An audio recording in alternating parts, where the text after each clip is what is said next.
আজকে আমি তৈরি করে দেখাবো ভীষণ মজাদার পাকা আমের এই আইসক্রিমটা। কোনো রকম মোল্ড বা সাজ লাগবে না। এভাবে ঘরে আপনারা খুব সহজে আমের ভিতরে আইসক্রিমের পিউরি দিয়ে অসম্ভব মজাদার এই আইসক্রিমটা তৈরি করে নিতে পারেন। এখন কথা না বাড়িয়ে দেখে নিন আমি কিভাবে এই আইসক্রিমটা তৈরি করলাম। এই আইসক্রিমটা তৈরি করার জন্য এখানে আমি 3টা পাকা আম নিয়েছি। এই আমগুলোকে আমি খুব ভালোভাবে ধুয়ে নিয়েছি। এখন আমটাকে ঠিক এইভাবে কেটে নিব আর মাঝখান থেকে আঠিটাকে বের করে নিব। একবার দেখলেই বুঝতে পারবেন আমি কিভাবে আমের আঠিটাকে বের করতেছি।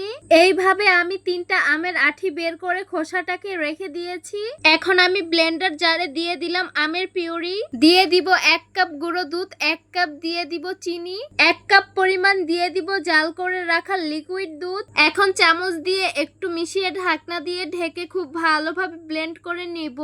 আর এই তো দেখতেই পাচ্ছেন ব্লেন্ডার করা হয়ে গেছে। এই আইসক্রিমের জন্য এই ব্রেটারটাই কিন্তু একদম পারফেক্টলি রেডি। এখন এই আইসক্রিমের পিউরিটাকে আগে থেকে তৈরি করে রাখা আমের সেই খোসার ভিতরে দিয়ে দিব। যারা কখনো এইভাবে আমের আইসক্রিম তৈরি করেননি একবার হলেও ট্রাই করে দেখবেন, ইনশাল্লাহ আপনাদের কাছেও ভালো লাগবে। এইভাবে আমি আইসক্রিম 3টাকে সেট করে নিয়েছি। এখন আমের মুখের অংশটাকে দিয়ে আমি এইভাবে ঢেকে দিব আর একটা বাটিতে এইভাবে রেখে ডিপ ফ্রিজে রেখে দিব 1 দিনের জন্য।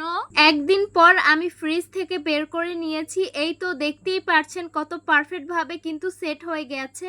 এখন ঠান্ডা অবস্থায় আমের এই খোসাটাকে ছাড়িয়ে নিব একটা পিলারের সাহায্যে। দেখতেই পাচ্ছেন কত সহজ এই আইসক্রিমটা তৈরি করা। এইভাবে আমি 3টা আইসক্রিমের খোসা ছাড়িয়ে নিব।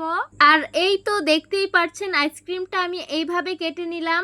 এই আইসক্রিমটা খেতে কিন্তু মাশাআল্লাহ খুবই ভালো লাগে। আপনারা বাসায় একবার হলেও ট্রাই করে দেখবেন। তো আশা করছি আজকের ভিডিওটা আপনাদের কাছে অনেক অনেক বেশি ভালো লাগবে। ভালো লেগে থাকলে আমাদের ইউটিউব চ্যানেলটি সাবস্ক্রাইব করবেন আর যারা আমার ফেসবুক পেজ থেকে দেখছেন পেজটিকে ফলো করবেন। সবাই ভালো থাকবেন, সুস্থ থাকবেন আর সিস্টার্স কিচেনের সাথেই থাকবেন। আবারও কথা হবে কোনো নতুন ভিডিওতে। তাহলে আজকে এই পর্যন্তই। আল্লাহ হাফিজ।